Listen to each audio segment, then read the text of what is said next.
అందరికీ శుభమస్తు. ఈరోజు చిలుక ద్వాదశి సందర్భంగా మన శివానంద లహరి పారాయణ శ్రీమతి పార్వతి శివపార్వతి గారి ఇంట్లో జరిగింది. శివ కుటుంబంతో ఉన్న అసలు ఎంత చక్కగా ఉన్నారో చూడండి. శివపార్వతులు, సుబ్రహ్మణ్యేశ్వర స్వామి, గణపతి ఎంత చక్కగా ఆ కుటుంబం ఈ కుటుంబంతో వేంచేసారటట్లుగా ఎంతో అందంగా ఉంది. ఇక పూజలోకి వెళ్దామా? ఎంత చక్కగా చిన్నది అలంకరణ చేసుకుంటూ చేస్తుంది అమ్మాయి పూజ. ఒకసారి ఆ దంపతులు చేసే పూజను చూద్దాం. కఠిం పూజయామి ఓం మృత్యుంజయాయ నమః. నాభిం పూజయామి ఓం రుద్రాయ నమః.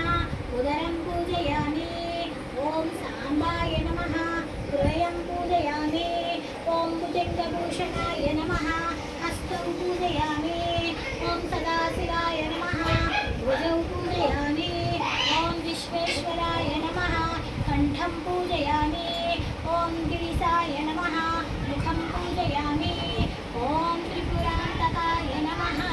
నేత్రాణి పూజయామి ఓం విరూపాక్షాయ నమః.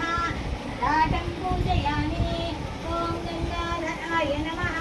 శిరః పూజయామి ఓం జటాధరాయ నమః. మౌళీం పూజయామి ఓం పశుపతయే నమః.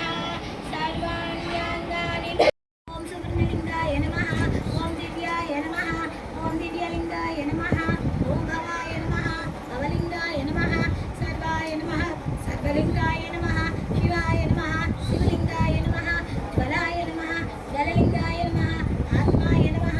ఆత్మలింగాయ నమః. పరమాయ నమః. పరమలింగాయ నమః. ఓం భవాయ దేవాయ నమః. ఓం సర్వాయ దేవాయ నమః. ఓం రుద్రాయ దేవాయ నమః. ఓం ఉగ్రాయ దేవాయ నమః. ఓం భీమాయ దేవాయ నమః. ఓం పశుపతియే దేవాయ నమః. ఓం ఈశానాయ దేవాయ నమః. ఓం మహతో దేవాయ నమః. ఓం భవస్య దేవస్య పత్నే నమః. సర్వస్య దేవస్య పత్నే నమః. ఓం రుద్రస్య దేవస్య పత్నే నమః. ఓం ఉగ్రస్య దేవస్య పత్నే నమః. ఓం భీమస్య దేవస్య పత్నే నమః. ఓం పశుపతియే దేవస్య పత్నే నమః. ఓం ఈశానస్య దేవస్య పత్నే నమః. ఓం మహతో దేవస్య పత్నే నమః. త్వమనయోః పరైవ క్షంతవ్యా శివమదపరాధాశ్చ సకల ప్రయత్నా కర్తవ్యం మదవనమియం బంధు సరణిః.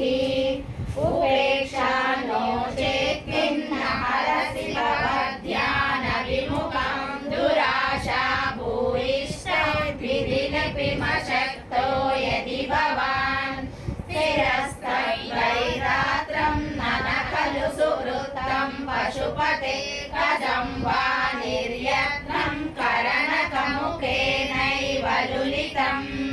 విరించిర్దీర్ఘాయుర్భవతు భక్తిదేనుమేకాం జడతా పశుతా కలంకితా కుటిలచరత్వం చ నాస్తి మయి దేవా. అస్తి యది రాజమౌళే భవదాభరణస్య నాస్మి కిం పాత్రం.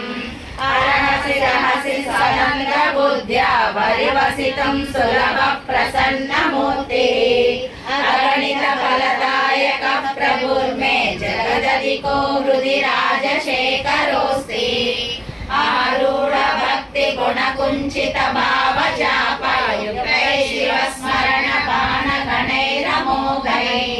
నిర్జిత్య కిల్బిషమః ప్రదేశం ధృత్వా మహాబలిభిరి.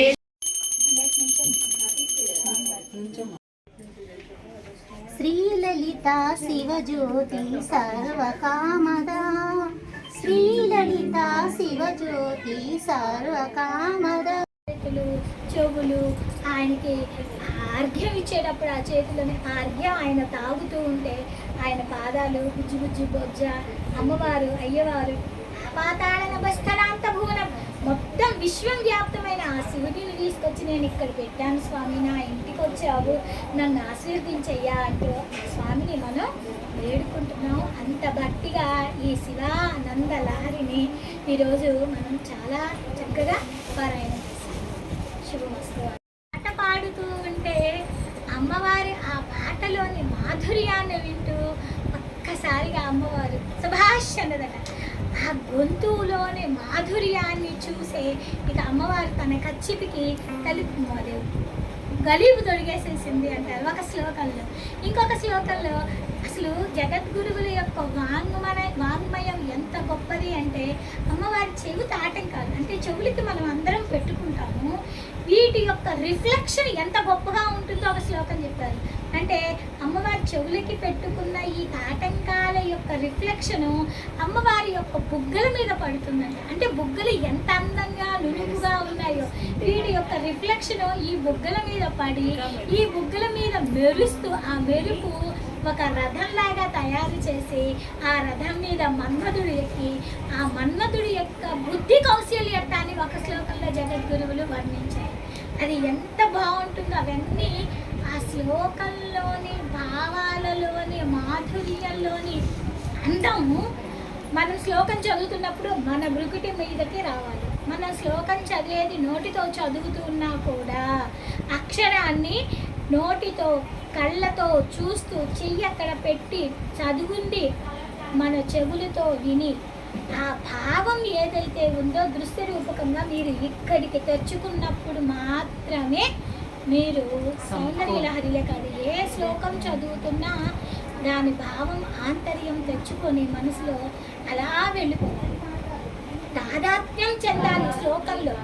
శ్లోకం ఊరికే గబగబా గంటసారి చదవద్దు, ఒక్కసారి చదివినా ఆ ఒక్కసారిలోని భావాన్ని మనం దృష్టికి తెచ్చుకోవాలి. లక్ష్మీనారాయణాభ్యాం నమః అనగానే లక్ష్మీనారాయణులు ఇద్దరు భ్యాం.